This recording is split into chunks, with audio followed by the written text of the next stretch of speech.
Perkenalkan, nama saya Saputra Abdullah Sumbi. Saya dari mahasiswa Universitas Bina Nusantara dengan nomor induk mahasiswa 23019222606 ingin menyampaikan mengenai masalah-masalah sosial yang timbul di Indonesia, yang lebih tepatnya adalah masalah penduduk yang terlantar dan dampak bagi kemanusiaannya. Indonesia adalah negara dengan jumlah penduduk terbesar keempat setelah Amerika Serikat.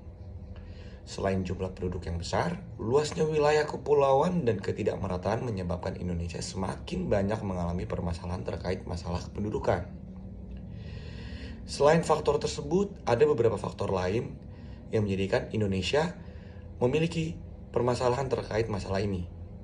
Yang pertama ada faktor geografis, yang kedua ada tingkat migrasi, yang ketiga ada struktur populasi yang membuat Indonesia menjadi lebih kompleks dalam menangani hal tersebut. Dan elemen ini memerlukan perhatian khusus untuk kepentingan pembangunan manusia. Sebagai negara yang tergolong berkembang, Indonesia memiliki masalah kesejahteraan sosial yang cukup tinggi.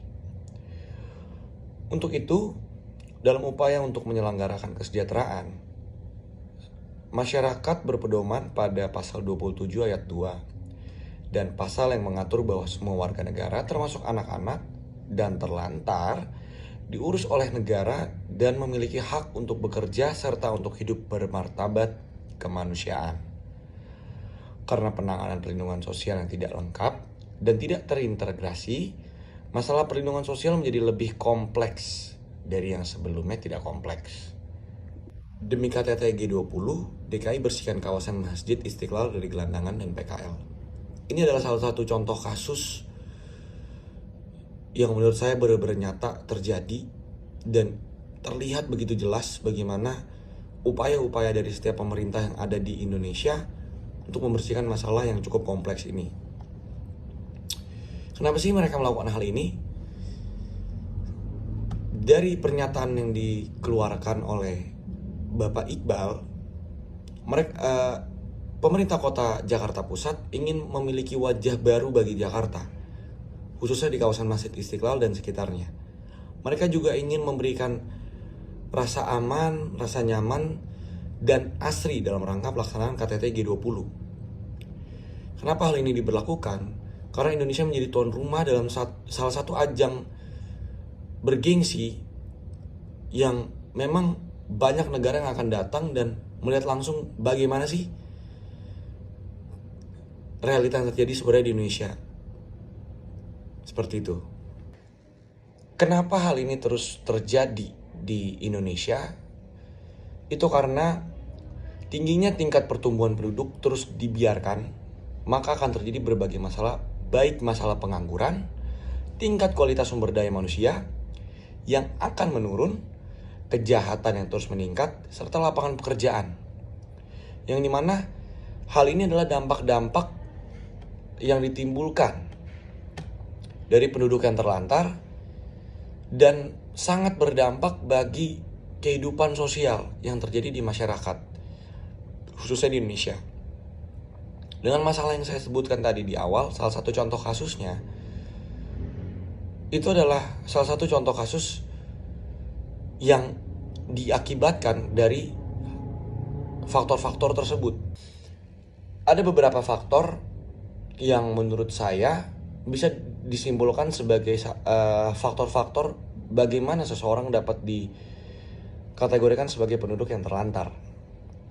Yang pertama adalah faktor internal. Faktor internal itu sendiri mencakup dari kemiskinan, keluarga, cacat fisik umur, rendahnya pendidikan dan keterampilan, serta sikap mental.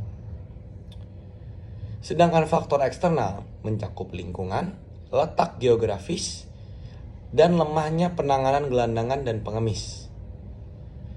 Ini adalah beberapa faktor yang dapat saya kategorikan bagaimana seseorang dapat dikatakan sebagai penduduk yang terlantar.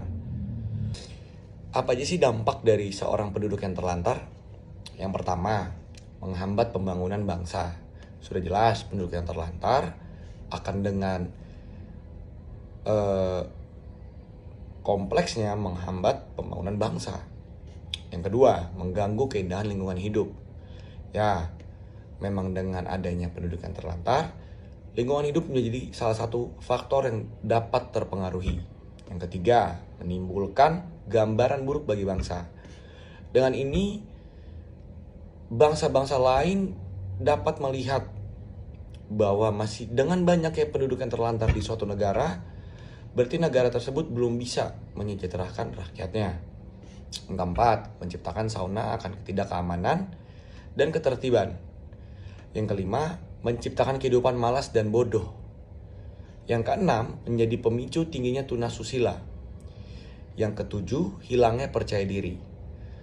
Dampak-dampak ini sangat berpengaruh bagi kehidupan yang akan kita lewatkan di kemudian hari. Salah satu dampak yang menurut saya paling jelas terjadi adalah menimbulkan gambaran buruk bagi bangsa dan menciptakan sauna akan ketidakamanan dan ketertiban. Dalam hal ini, menciptakan sauna akan ketidakamanan dan ketertiban, semua penduduk yang terlantar pasti memiliki masalah dengan ekonominya. Dengan adanya penduduk yang terlantar, maka dari itu, pertama, mereka tidak mendapatkan lapangan pekerjaan. Yang kedua, semua manusia pasti akan melakukan apapun untuk bertahan hidup, sehingga mereka akan menyimpang dari norma yang sudah ditetapkan di dalam masyarakat. Efeknya tidak menciptakan keamanan serta ketertiban di dalam suatu kelompok masyarakat.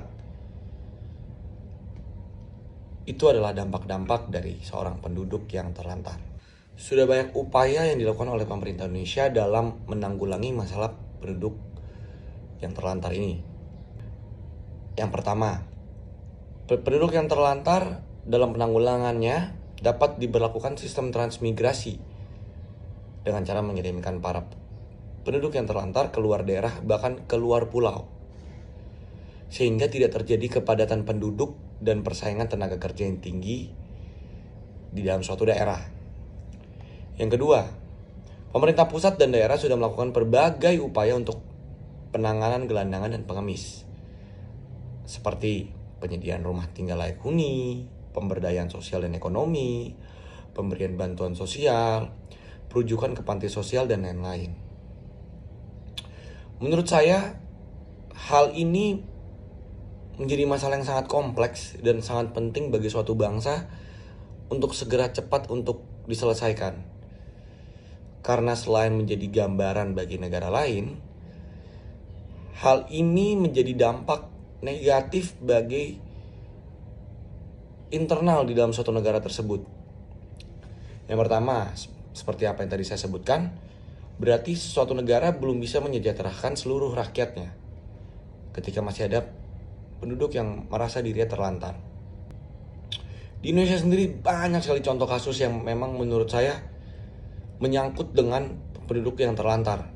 Dinas sosial menurut saya sudah bekerja dengan baik, sudah bekerja dan berupaya untuk meminimalisir hal-hal seperti itu terjadi.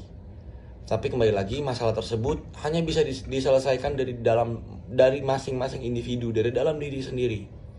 Ketika kita memiliki rasa kepercayaan diri yang tinggi, kita memiliki pegangan bagi diri kita sendiri bahwa diri kita mampu untuk melakukan suatu hal demi keberlangsungan hidup kita, maka menurut saya hal-hal seperti ini bisa diminimalisir. Tidak hanya dari pemerintah yang melakukan upaya, tapi di dalam diri kita sendiri juga harus melakukan upaya agar masalah seperti ini bisa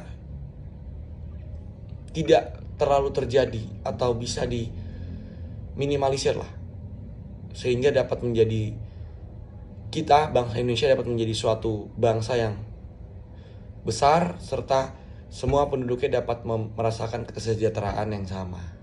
Mungkin menurut saya sekiranya hal itulah apa yang dapat saya sampaikan pada video saya kali ini. Mohon maaf jika ada kekurangan dalam video saya.